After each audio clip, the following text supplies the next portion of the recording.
নিয়মিত ওষুধ খাওয়া ছাড়া ট্রাইগ্লিসারাইড কমানোর উপায় আছে, যেটা আমাদের প্রথমে মনে রাখতে হবে যে আমাদের কোলেস্টেরল লেভেল, সেটা ট্রাইগ্লিসারাইডই হোক বা এলডিএল এইচডিএল লেভেলই হোক, বেশিরভাগটাই নিয়ন্ত্রণ করে কিন্তু আমাদের জিন। সুতরাং আমাদের খাওয়া দাওয়া, সেডেন্টারি লাইফস্টাইল বা এক্সারসাইজ, এই জিনিসগুলো ডেফিনেটলি আমাদের কোলেস্টেরল লেভেল কমায় বাড়ায়, কিন্তু অনেকটাই ডিপেন্ড করে আমাদের জিনগত বৈষম্যের উপরে।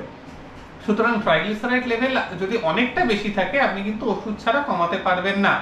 যদি মার্জিনালি রেজ থাকে, তাহলে আমি যেটা বলবো, আপনার যদি কোনো অ্যাডিকশন থাকে, স্মোকিং বা অ্যালকোহল, ডেফিনেটলি বন্ধ করুন। অ্যালকোহল থেকে ভীষণভাবে ট্রাইগ্লিসারাইড বাড়ে। এছাড়া কার্বোহাইড্রেট লেভেল আপনার খাদ্যে কমান, যতটা পারবেন। আপনি কার্বোহাইড্রেটস কিসে কিসে আমরা পাই? মিষ্টি, ফ্রি ক্যালোরিজে, আলু বা ভাত, রুটি, এগুলো থেকে প্রচুর পরিমাণে আমরা এক্সেসিভ ক্যালোরি পাই। তো এই জিনিসগুলো যদি আপনি কমান, ক্যালোরিটা যদি ইনটেক কমিয়ে দেন, তাহলে অনেক সময়তেই ট্রাইগ্লিসারাইড কমে যায়। ডেফিনেটলি এর সাথে আপনাকে এক্সারসাইজ করতে হবে, বাট এই জিনিসগুলো করলে ট্রাইগ্লিসারাইড মার্জিনালি রেজ থাকলে সেটা হয়তো নর্মাল লেভেলে ফিরে আসতে পারে।